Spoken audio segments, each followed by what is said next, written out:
Welcome two levels academy Islamabad. इस video के अंदर हम इंट्रोडक्शन ऑफ इंटरप्रिटेशन पढ़ेंगे, यानी कि इंटरप्रिटेशन ऑफ स्टैट्यूट का टॉपिक है जो कि जनरल क्लॉज एक्ट में आएगा। ठीक है, अब हम इसका इंट्रोडक्शन स्टार्ट करने लगे हैं।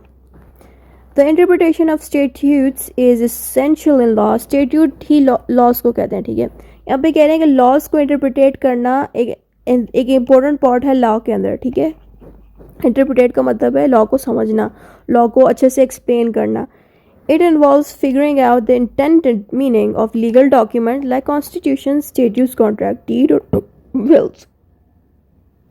यहाँ भी बताया जा रहा है कि जो इंटरप्रिटेशन है इससे क्या फ़ायदा होता है। जब आप इंटरप्रिटेशन करते हो तो हमें ये पता चल जाता है कि जो लॉ है इसकी क्या इंटेंशन थी, यानी कि लॉ में जो बात बोली जा रही है उस बात की क्या इंटेंशन है। ठीक है, यानी कि जितने भी लीगल डॉक्यूमेंट हैं, जैसे कि कॉन्स्टिट्यूशन के अंदर जितनी भी बातें लिखी गई हैं उन बातों का क्या मतलब है, उनमें जितने भी सेक्शंस लिखे गए हैं उन सेक्शंस की क्या इंटेंशन है, कि इन इंटेंशंस के लिए वो बनाए गए sections.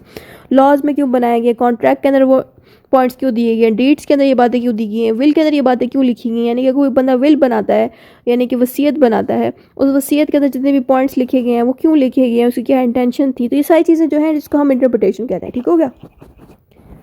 Lawyers and judges use various approaches and rules of to determine this meaning, यानी कि जो lawyers और judges है ना वो interpretation of statutes के different methods को use करके law की meaning को understand करते हैं। Courts often need to interpret due to disputes over words or phrases meaning। यहाँ पे कह रहे हैं कि जो court है ना वो law के different जो words होते हैं और different meaning होते हैं उनमें इनकी लड़ाई लग जाती है। obviously एक ही लॉ के ऊपर बाजू का 3 से 4 मीनिंग बने होते हैं, तो उनमें से एग्जैक्ट मीनिंग ढूंढना मुश्किल भी हो जाता है कोर्ट्स के लिए, क्योंकि ऑब्वियसली वो जब लॉ को यूज़ कर रहे होते हैं, उनका मीनिंग निकाल रहे होते हैं, तो उनको उसी पे डिसीजन देना होता है। तो इसलिए कोर्ट्स के लिए भी काफ़ी चैलेंजिंग काम होता है इंटरप्रिटेशन करना किसी भी लॉ की। This disputes can arise from imperfect communication during drafting, change in language over time or failure to adopt the new development। और ये जो इंटरप्रिटेशन है ना उसमें प्रॉब्लम्स और लड़ाइयाँ क्यों लगती हैं। मिसाल के तौर पर अगर एक लॉ है ना उसके ऊपर अगर ऐसा मीनिंग बनाया हुआ है जो कि चेंजिंग टाइम के साथ सूट ही नहीं कर रहा, ठीक है, तो उससे क्या होता है कि फ्यूचर में वो लॉ अप्लाई ही नहीं सही से हो रहा था, बल्कि वो अप्लाई होना चाहिए बट वो नहीं हो रहा होता। इससे क्या ये क्यों होता है ऐसा, क्योंकि जिस बंदे ने लॉ को बनाया होता है उसी ने ऑब्वियसली इसका मीनिंग भी दिया होता है। तो बात वक्त वो जो बंदा ड्राफ्टिंग कर रहा होता है लॉ की, यानी कि लॉ को लिख रहा होता है, लॉ को अच्छे से लिख रहा होता है सारा कुछ, वो गलती खुद कर बैठता है किसी भी वजह से। ठीक है, और वो गलती कैसी हो जाती है, क्यों होती है, क्योंकि उसने सही से कम्युनिकेशन नहीं की होती लोगों से कि क्या मुझे इसके साथ जो मीनिंग लिखा है क्या मैंने सही लिखा है कि नहीं। तो जब भी आप लॉ को डिफ़ाइन करो, उसको इंटरप्रिटेट करो, तो अब करो ये कि दूसरे जो जजेस हैं जो आपके साथ इंटरप्रिटेट कर रहे हैं लॉ को, उनसे भी मशवरा लो कि देखो इसका जो मैंने मीनिंग बनाया है क्या वो सही है कि नहीं। ये भी एक मीनिंग, वो दूसरा बंदा कहेगा ये इसका मीनिंग तो ये होना चाहिए, दूसरा कहेगा इसका मीनिंग तो ये होगा। फिर उन मीनिंग को डिस्कस करें तीनों मिलकर कि ये जो लॉ है इनका एग्जैक्ट मीनिंग कौन सा होगा। तो जो एग्जैक्ट मीनिंग जो तीनों मिलकर कहते हैं ना कि हाँ ये वाला मीनिंग ठीक है, इसके लिए ये एक्यूरेट है, उसी को ही रखना चाहिए। तो इस चीज़ को हम कहते हैं इंटरप्रिटेशन। तो बेसिकली इस पूरी लाइन में यही बताया जा रहा है कि अगर लॉ की इंटरप्रिटेशन यानी कि लॉ का अगर मीनिंग जो आप डिफाइन करते हो ना, जो आप इंटेंशन निकालते हो लॉ की, मैं इंटेंशन निकालने का मतलब ये ना कि देखो ये एक लॉ बना हुआ है, ठीक है, इसका एक मीनिंग बना हुआ है, वो जो मीनिंग अगर वो ठीक नहीं है तो इंटरप्रिटेशन करने से क्या होगा कि लॉ जो जजेस हैं वो मुख्तलिफ किस्म की मीनिंग्स बनाते हैं, राइट।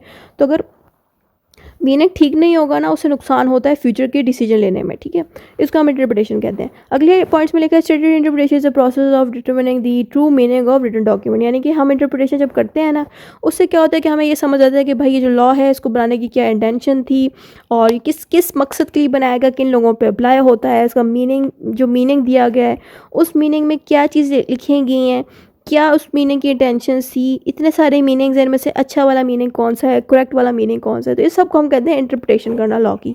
अब नेक्स्ट हेडिंग देते हैं meaning of the interpretation of the okay. Interpretation means finding the true meaning of words and helping other understand what the author intended to convey.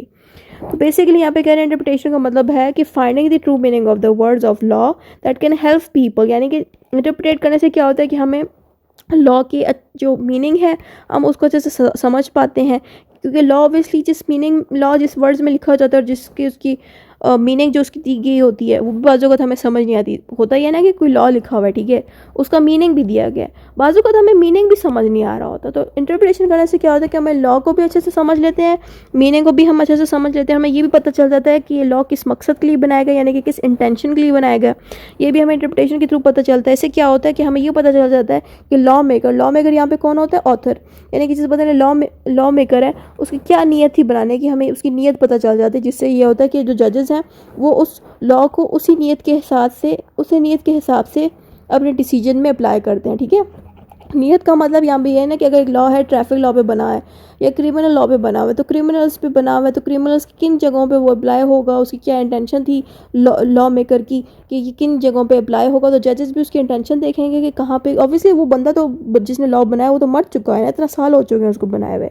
तो ऑब्वियसली जो जजेस हैं जो आज के दौर के हैं उनको चाहिए कि जो लॉ मेकर्स हैं जिन्होंने अरसों पहले जो लॉ बनाया था उसकी टेंशन देखें कि भाई इन्होंने किस इंटेंशन के लिए लॉ बनाया, कहाँ पे ये अप्लाई होगा। तो इस चीज़ को हम कहते हैं इंटरप्रिटेशन करना, यानी कि इंटेंशन निकालना कि भाई किस इंटेंशन के लिए बनाया गया, इसका मीनिंग क्या था लॉ का, ये कहाँ पे अप्लाई हो सकता है, इस सब को हम कहते हैं इंटरप्रिटेशन करना, ठीक है। नेक्स्ट पॉइंट पे मूव ऑन करते हैं। Next is definition the term interpretation. यहाँ पे आपने डेफिनेशन दे देनी है ऑक्सफोर्ड डिक्शनरी की। ऑक्सफोर्ड डिक्शनरी ऑफ लॉ क्या कहता है कि the process of determining the true meaning of the written document. Interpretation का मतलब है कि जो रिटन डॉक्यूमेंट मौजूद है ना उसको अच्छे से समझना, उसका सही से मीनिंग निकालने को हम इंटरप्रिटेशन कहते हैं, ठीक है। नेक्स्ट हेडिंग इज जजेस interpret the laws by using statutory interpretation. यहाँ पे आता है कि जो जजेस हैं वो इंटरप्रिटेट करते हैं लॉज को, ठीक है, with the help of interpretation, ठीक है। तो ये जो टॉपिक जितना भी हम इंटरप्रिटेशन का पढ़े हैं या बाकी के टॉपिक्स के साथ भी ऐड कर सकते हो। अगर आपको कोई ऐसा टॉपिक आ गया जिसमें लिखा गया है ना कि जिसमें लिखा आ गया है, मैं यहाँ पे सही से लिख देती हूँ कि कोर्ट्स यूज़ या court solve cases when law is silent, या इस तरह से कोई भी सवाल आ गया ना कि भाई कोर्ट केस को सॉल्व करती है जब लॉ उनकी हेल्प ना कर सके, तो ऐसे सवाल के साथ भी आपने इंटरप्रिटेशन का टॉपिक डाल देना है, ठीक है। उससे क्या फ़ायदा होगा कि इंटरप्रिटेशन के अंदर बेसिकली वो सारी बातें लिखी गई हैं जो मैंने उस सवाल में बताई थी कि कोर्ट जो है किस तरह से लॉ केसेस को सॉल्व करेगी जब लॉ उनकी मदद ना कर सके। ज़ाहिर ही बात है कोर्ट क्या करेगी, इंटरप्रिटेशन करेगी। लॉ अगर नहीं मसले को सॉल्व करेगा, लॉ की मीनिंग डिफाइन करेगा कोर्ट, उसके साथ प्रेसिडेंट से हेल्प लेगा, प्रेसिडेंट जो पास के हुए केसेस थे उनसे हेल्प लेगा, कस्टम से हेल्प लेगा, वहाँ से कुछ पॉइंट्स उठाएगा, यहाँ से उठाएगा, लॉ से कुछ पॉइंट उठाएगा, फिर जाकर डिसीजन देगा ना, ज़ाहिर बात है। इसी तरह से ही वो जो इंटरप्रिटेशन करेगा और डिसीजन देगा, ठीक है। तो यहाँ पे तो सिंपल इंटरप्रिटेशन की बात हो रही है ना लॉ की, लेकिन जो मैंने क्वेश्चन बोला ना उस क्वेश्चन के साथ भी ये टॉपिक फिट हो सकता है, ठीक है। तो मैंने उस क्वेश्चन के ऊपर पूरी एक वीडियो बनाई है, यहाँ पे एक आई का साइन आपको शो हो रहा होगा, अब वो वीडियो देखें तो वो वीडियो भी इसी इंटरप्रिटेशन के साथ रिलेट करी है, ठीक है, वो भी देख सकते हैं जाके। अब यहाँ पे क्या लिखा वो पढ़ लेते हैं। Laws are made by parliament but जजेस interpret them using the statutory interpretation. यहाँ पे कह रहे हैं जो लॉज है वो पार्लियामेंट बनाती है, यानी कि लॉ मेकर अथॉरिटी बनाती है, लेकिन जो जजेस होते हैं ना कोर्ट के वो इन लॉज को इंटरप्रेट करते हैं, यानी कि समझते हैं, लोगों पे अप्लाई कराते हैं, समझ के उनकी मीनिंग्स निकालते हैं। ड्राफ्टमैन होता है लॉ मेकिंग बॉडी, यानी कि ड्राफ्टमैन होता है लॉ बनाने वाला, ठीक है। जैसे कि अगर आप कोई चीज़ लीगल ड्राफ्टिंग अगर आप करते हो, आप कोई डीड लिखते हो, आप क्या हुए, आप ड्रीफ के ड्राफ्टर हुए या ड्राफ्ट डीड मैन होए, ठीक है। इस तरह का आपका कोई नेम दे दिया जाएगा या आपका नाम भी ड्राफ्ट मैन बना दिया जाएगा, क्योंकि हमने डीड बनाई है खुद, डीड लिखी है खुद, ठीक है, उसकी ड्राफ्ट बनाई है।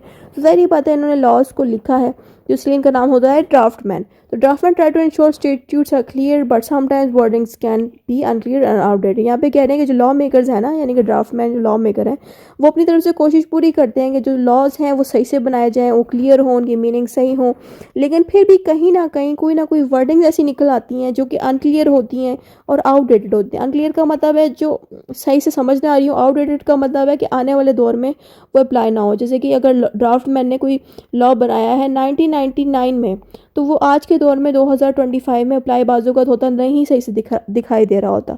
तो जो जजेस होते हैं ना जो इंटरप्रिटेट करते हैं लॉज को, वो क्या करेंगे कि इन लॉ को क्लियर करेंगे और इसको डेटेड बनाएंगे, आउटडेटेड से डेटेड कर देंगे, यानी कि इसको आज के दौर में अप्लाई करने के काबिल बना देंगे इस लॉ को इंटरप्रिटेशन करके, ठीक है। ये बात यहाँ लिखी है। Statutes cannot cover every situation, so judges use the rule of statutory interpretation to find meaning of the statute। यहाँ पे ये कह रहे हैं कि जो statutes हैं, statute यहाँ पे क्या है, लॉ, ठीक है। यहाँ पे कह रहे हैं कि जो लॉज है ना, लॉज आपको statutes अगर नहीं लिखना ना तो यहाँ पे आप लॉ लिख दो, ठीक है।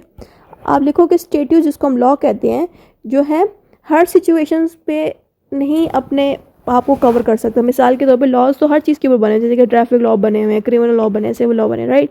तो अब हर चीज़ पे लॉज बने हुए हैं, लेकिन कुछ ना कुछ ऐसा केस निकल आता है जिस पे लॉ नहीं लिखा होता, तो जज क्या करता है ना, इंटरप्रिटेशन करेगा। वो क्या करेगा, जितने लॉज इस चीज़ पे बने हुए हैं और जो भी लॉ इसके साथ कि इसके साथ रिलेट करा है, ज़ाहिर बात है वो पूरा का पूरा लॉ तो रिलेट नहीं करेगा, लेकिन जज को लगेगा कि हाँ भाई थोड़ा थोड़ा रिलेट करा है, तो वहाँ से थोड़ी सी चीज़ें अपने डिसीजन में ऐड करेगा, साथ में थोड़ा सा प्रेसिडेंट से ऐड करेगा, साथ में थोड़ा सा कस्टम से ऐड करेगा, मिल के वो एक डिसीजन देगा। तो ज़ाहिर बात है इस तरह से जजेस जो हैं इंटरप्रिटेशन करके लॉ के अंदर से काम की चीज़ें निकाल के लोगों के केस को सॉल्व करने में मदद करते हैं, ठीक है।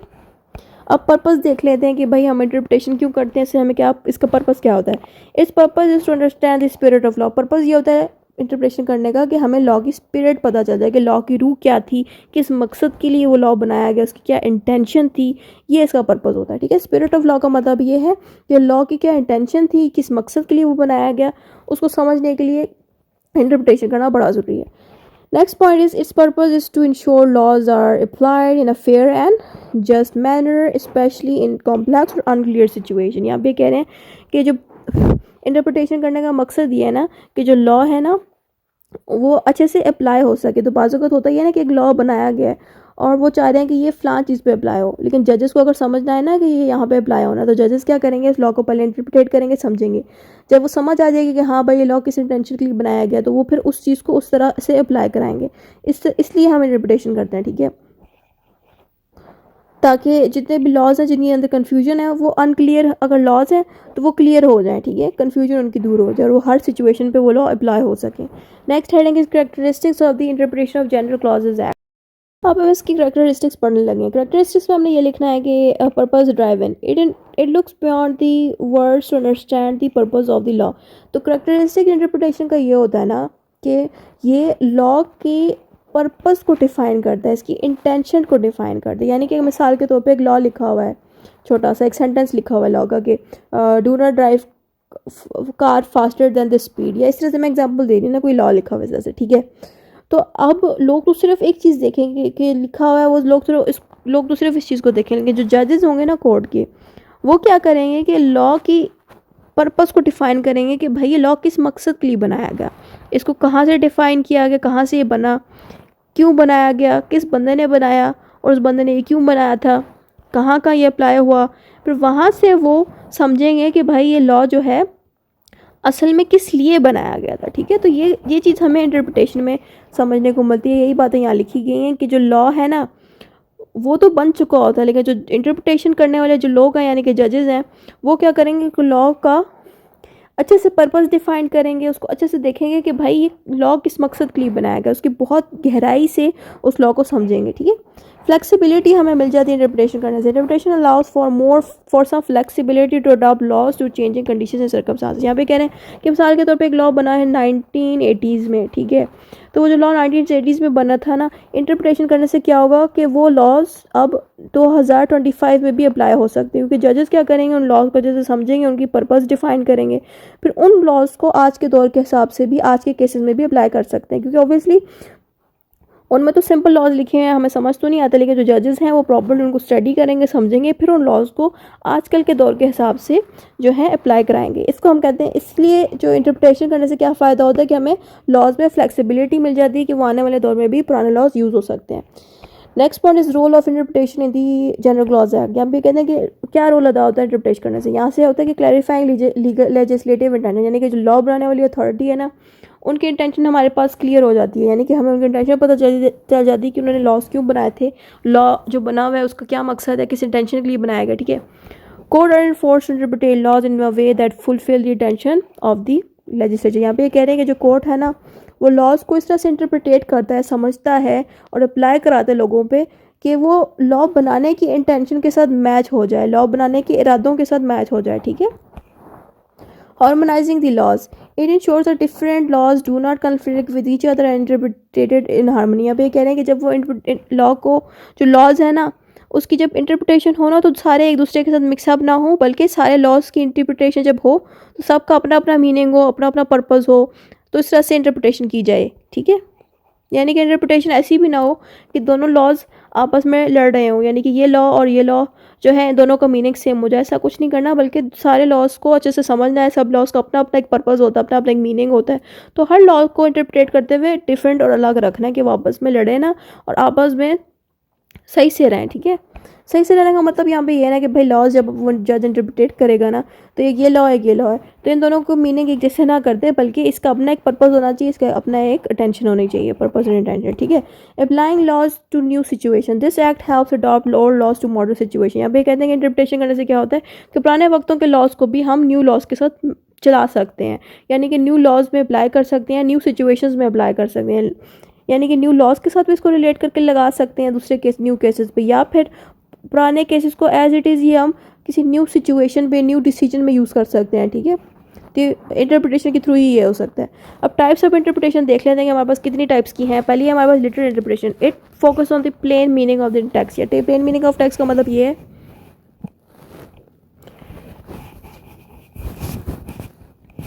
प्लेन मीनिंग ऑफ टेक्स्ट का मतलब ये है कि एक लाइन लिखी हुई ना यहाँ पे लॉ के बारे में, जैसे कि यहाँ पे लिखा हो गया कि wear a helmet while driving a car, उल्टा बोलते हैं कि wear a helmet while driving a bicycle, ठीक है, और अ बाइक। यहाँ पे लॉ सिंपल वर्ड्स में लिखा है ना कि wear a helmet while driving a car, right. तो यहाँ पे सिंपली लिखा है ना, तो इसको हम कहेंगे लिटरल इंटरप्रिटेशन। यहाँ पे जज कोई भी इतनी ज़्यादा अंडरस्टैंडिंग नहीं करेगा, यहाँ पे ऑब्वियसली हर चीज़ क्लियरली लिखी है, तो जज इस लॉ को एज इट इज़ अप्लाई कर देगा, ठीक है। अब हम पर्पोसिव इंटरप्रिटेशन देखते हैं। It considers the purpose behind the law and ensures that the interpretation is according to the purpose of the law. यहाँ पे ये होता है कि अगर लॉ में लिखा है ना कि wear a helmet while driving the bicycle, तो जज क्या करेगा, सिर्फ इसको देखेगा नहीं, इसको एज इट इज़ अप्लाई नहीं करेगा, बल्कि जज ये देखेगा कि इसको बनाने का क्या पर्पस था, क्या वो सिर्फ बाइक्स पे अप्लाई होगा कि नॉर्मल साइकिल्स पे भी अप्लाई होना है कि नहीं, ठीक है। तो जज ये भी देखेगा। तो पर्पसिव इंटरप्रिटेशन जो है थोड़ा डिफरेंट होगा, इसमें लॉ, इसमें जो जजेस हैं वो लॉ का पर्पस डिफाइन करेंगे कि किस मकसद के लिए बनाया गया है लॉ। अब हम difference between constructive and interpretation आ जाता है। यहाँ पे ये कि कंस्ट्रक्शन एंड इंटरप्रिटेशन के बीच आपने थोड़ा सा फ़र्क देखना है कि कंस्ट्रक्टिव इंटरप्रिटेशन क्या होती है और नॉर्मल इंटरप्रिटेशन क्या होती है। तो यहाँ पे लिखा है कि इसकी डेफिनेशन देखते हैं। Finding the literal meaning of the legal word, construction of interpretation में ये होता है कि वो लिटरल मीनिंग को देखती है सिर्फ। लिटरल मीनिंग मीन्स जो सिंपल वर्डिंग्स में जो लॉ लिखा होता है इसमें कोई भी पर्पस डिफाइन नहीं करना, वो आपको कंस्ट्रक्शन में मिलेगा। Explaining the purpose and intention behind the law, और जो इंटरप्रिटेशन है ना वो क्या करेगी कि लॉ का पर्पस डिफाइन करेगी कि वो लॉ क्यों बनाया गया, वो आपको इंटरप्रिटेशन में मिलेगा। लेकिन जो कंस्ट्रक्शन है ना वो ये नहीं करता। कंस्ट्रक्शन सिंपली क्या करता है, वर्डिंग्स जो दी गई हैं लॉ की उसी को ही देखेगा और उसी पर ही अमल करेगा, ठीक हो गया। फोकस इन दोनों का क्या है, कंस्ट्रक्शन का फोकस है कि focus on the exact words of law, यानी कि जो वर्ड्स लिखे गए ना लॉ के, कंस्ट्रक्शन एज इट इज़ उसी पे ही फोकस करेगा। लेकिन इंटरप्रिटेशन क्या करता है, interpretation focus on the broader purpose of the law, यानी कि इंटरप्रिटेशन क्या करेगा कि जो बातें लिखी गई ना लॉ की उनके पर्पस को डिफाइन करेगा और ये देखेगा कि लॉ बना कहाँ से था, इसकी थ्योरी कहाँ पे, यानी कि इसकी हिस्ट्री कैसी थी, किन लोगों ने इसको बनाया, किस इंटेंशन से बनाया, यानी कि बहुत ही गहराई से उस लॉ को समझेगा। ये इनका फोकस होता है अलग अलग, ठीक है। अब अगला पॉइंट देख लेते हैं। अगला है अप्रोच, रिजिड एंड स्ट्रिक्ट, यानी कि कंस्ट्रक्शन काफ़ी रिजिड एंड स्ट्रिक्ट है। यानी अगर कंस्ट्रक्शन एंड इंटरप्रिटेशन के आपको आ गया ना क्वेश्चन तो आपने उसमें सिर्फ से सारा लिख देना है, ठीक है। इसको हेडिंग्स बना के भी आप लिख सकते हैं या बॉक्स में डिफरेंसेस करके भी लिख सकते हैं, ठीक है। और इंटरप्रिटेशन का देख लें क्या अप्रोच है, वो ये फ्लेक्सिबल एंड पर्पस ओरिएंटेड होता है। यानी कि जो इंटरप्रिटेशन है ना वो लॉस को उससे क्या होता है कि लॉस को वो काफ़ी फ्लेक्सिबल बना देता है और लॉस के पर्पस को डिफाइन करता है। Next is purpose, to clarify what laws says. यहाँ पे कंस्ट्रक्शन का ये पर्पस है ना कि वो क्या करता है कि लॉस को क्लैरिफाई करते हैं, यानी कि ऑलरेडी लिखे हुआ लॉ है ना मौजूद, उसी लॉ को वो एक्सप्लेन करने में हेल्प करता है। यानी कि उसको पर्पस डिफाइन नहीं करता बल्कि सिर्फ उस लॉ को वो एक्सप्लेन करता है जो ऑलरेडी लिखा हुआ होता है, ठीक है। To clarify what the law means और इंटेंट्स, और जो इंटरप्रिटेशन है वो क्या करता है कि उस लिखे हुए लॉ का पर्पस ढूंढने की कोशिश करता है, ठीक है। लेकिन कंस्ट्रक्शन ये नहीं करता। कंस्ट्रक्शन क्या करता है कि एज इट इज़ जो लॉ लिखा होता है उसका मीनिंग ही डिफाइन करा होता है, उसका पर्पस ही निकालता। आउटकम्स क्या होते हैं इनके, प्रोवाइड्स क्लैरिटी,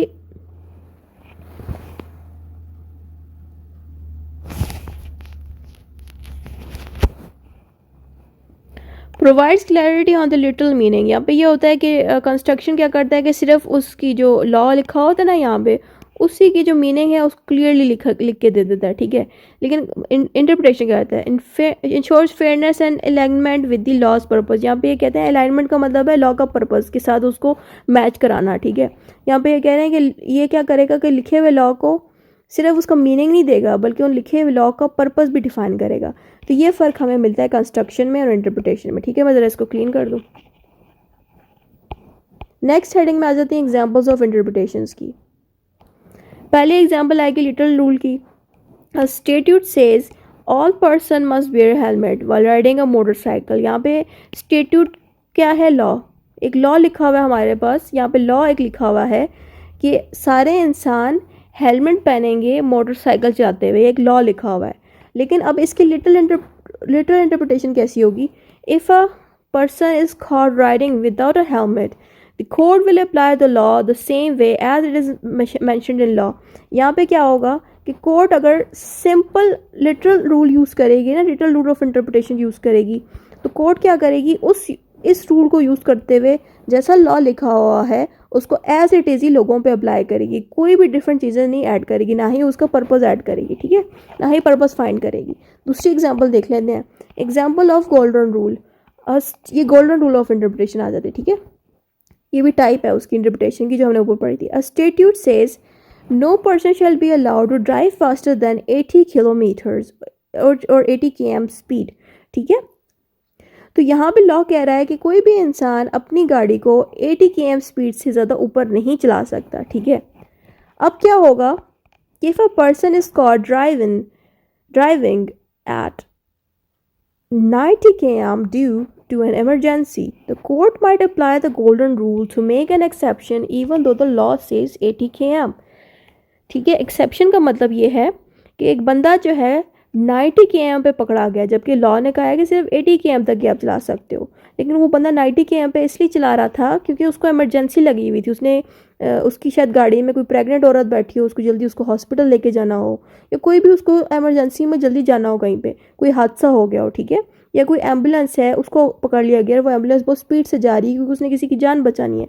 तो ऐसी सिचुएशन पे कोर्ट क्या करेगी कि इमरजेंसी सिचुएशन अगर लगी हुई है और वो गाड़ी 80 km पे चल रही है तो वो गोल्डन रूल को अप्लाई करेगी और कहेगी कि ठीक है, आपने इमरजेंसी के लिए गाड़ी तेज़ चलाई तो हम आपको सज़ा नहीं देंगे। बेशक लॉ ने कहा है कि आप 80 km से ऊपर नहीं जा सकते, फिर भी कोर्ट्स के जजेस क्या करेंगे, उसको इमरजेंसी की सिचुएशन के हिसाब से कहेंगे कि ठीक है, आपको इमरजेंसी लगी हुई थी और इमरजेंसी भी कोई वैलिड रीज़न पे हो, ठीक है। वैलिड रीज़न नहीं कि कोई किसी का हादसा होने वाला हो, कोई मरने वाला हो, कोई बहुत बड़ी इमरजेंसी हो, तब गोल्डन रूल अप्लाई करके वो देखेंगे कि ठीक है, इसने इमरजेंसी कोई वैलिड रीज़न पे थी तो हम इस पर एक्सेप्शन देंगे, इसको आज़ादी दे देंगे कि वो 80 km से ऊपर भी उसने चलाई है, ठीक है, उसको आज़ादी मिल जाएगी, ठीक है। तो उसको कोई सज़ा नहीं देगा क्योंकि ऑब्वियसली अगर उसने 90 km तक चलाई है, 80 km से ऊपर चलाई है, तो ऑब्वियसली उसको सज़ा मिल सकती है, उसको चलान हो सकता है, ठीक है। लेकिन इसको चलान नहीं होगा क्योंकि इसमें हमने जजेस ने गोल्डन रूल को अप्लाई किया। गोल्डन रूल अप्लाई करने से ये होता है ना कि ऑलरेडी जो बना बनाया लॉ है ना उसमें थोड़ी सी चेंजेस कर दें, थोड़े से पॉइंट्स को ऐड कर दें, ठीक है, तो इसको हम गोल्डन रूल कहते हैं। तो यहाँ पे ये एग्जांपल दे दी गई। दूसरी एग्जांपल हमारे पास मिस्चीफ रूल की आ जाती है, मिस्चीफ रूल ऑफ इंटरप्रिटेशन की। इसमें लिखा है statute says no one shall leave harmful waste in the public area.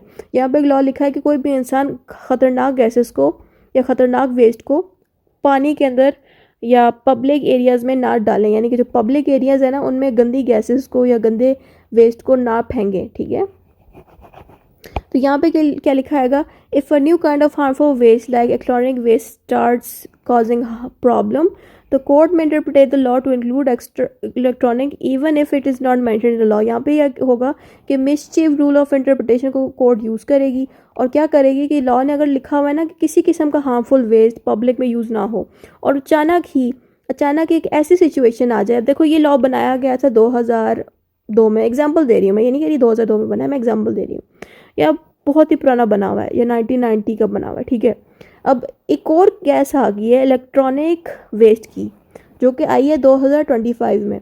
अब ये जो गैस इस दौर में आई है, पुराने जो लॉ मौजूद है उसमें इस गैस का जिक्र नहीं है, यानी कि जो वेस्ट है ना इलेक्ट्रॉनिक वेस्ट, मैं ज़रा साफ़ कर दूँ, ये जो इलेक्ट्रॉनिक वेस्ट यहाँ पे लिखा हुआ है इसका जिक्र नहीं है लॉ में, यानी कि जो इस दौर में लॉ बना था उसमें इसका जिक्र नहीं है। तो कोर्ट्स क्या करेगी कि इस इलेक्ट्रॉनिक वेस्ट को मिसचीव रूल की मेथड से अप्लाई करेगी इसके साथ, या यहाँ पे क्या कह रहे हैं कि इस वेस्ट को भी वो इसके साथ ऐड करेंगे, रिलेट करेंगे, उसका पर्पस डिफाइन करेंगे और कहेंगे कि हाँ ये भी हार्मफुल है।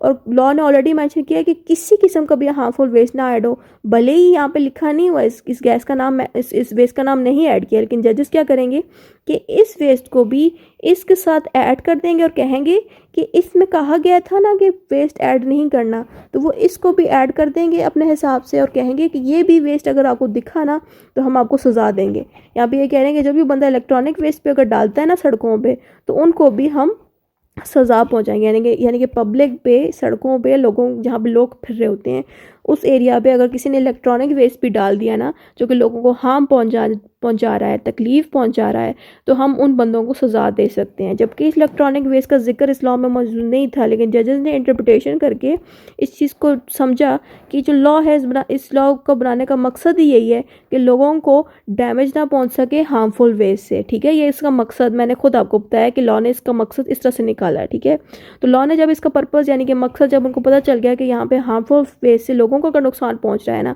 तो वो हार्मफुल वेस्ट किसी भी शक्ल में आए ना, चाहे वो इलेक्ट्रॉनिक की शक्ल में आए या किसी भी शक्ल में आए, उसको हमें रोक देना चाहिए और कहना चाहिए लोगों को कि ये वेस्ट अब ना फैलाएं। ठीक हो गया, इसको हम कहते हैं इंटरप्रिटेशन करना। ठीक है, अगर आपको मिसचीव रूल और इनका समझना नहीं आ रहा ना कि मिसचीव रूल और ये सब क्या है, तो बेशक अब ये ना लिखो, सिर्फ एग्जाम्पल 1 एग्जाम्पल 2 करके भी लिख दो। ठीक है, तो यहाँ पे आपको इंटरप्रिटेशन करने का मेथड समझ आ गया कि कैसे की जाती है इंटरप्रिटेशन। ठीक है, ये सारी इंटरप्रिटेशन करने का हमने तरीका सीखा। अब हम कंक्लूजन देख लेते हैं। The interpretation of statute is a critical, और अब ये कह रहे हैं कि जो इंटरप्रिटेशन है ना वो काफ़ी क्रिटिकल मेथड होता है, यानी कि काफ़ी मुश्किल चीज़ होती है।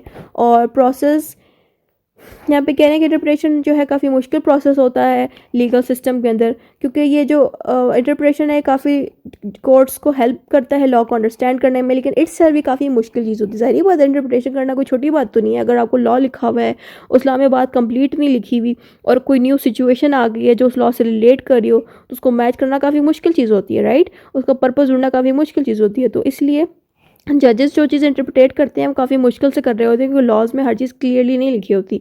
तो लॉज की इंटेंशन निकालना, लॉज को सही से अप्लाई कराना, ये कोर्ट्स का काम होता है। ठीक है, तो इंटरप्रिटेशन के थ्रू ही हो सकता है। By using method like the literal rule, golden rule, mischief rule, courts can give fair reasonable decision और डिफरेंट केसेज। यहाँ पे कह रहे हैं कि जब जजेस जो है इन तीनों रूल्स को यूज़ करते हैं तो कोर्ट्स के जो जज हैं वो अच्छे से डिसीजन दे सकते हैं, सही से डिसीजन दे सकते हैं। This process ensure the laws remain relevant and effective when the new situations arises with the law draft. यहाँ पे ये कह रहे हैं ये जो लॉज है ना ड्राफ्ट मैन ने जो बनाए थे, यानी कि जो लॉज बनाए थे ड्राफ्टर्स ने या ड्राफ्ट मैन ने, लॉ मेकर्स ने, ज़ाहिर बात उन्होंने लॉ जब बनाया था उन्होंने ये तो नहीं देखा था ना कि 2025 में कोई न्यू सी चीज़ आ जाएगी। ठीक है, उन्होंने तो अपने दौर के हिसाब से जो उनको लॉ समझ आया था उन्होंने बना के दे दिया हमें। लेकिन जो जजेस हैं, जो कोर्ट है, उनकी ड्यूटी बनती है कि उन पुराने लॉज को आज के दौर के हिसाब से मैच करके उन पे अप्लाई कर सकें। ठीक है, तो ये चीज़ होती है इंटरप्रिटेशन के थ्रू। तो इतना ही था इस वीडियो में।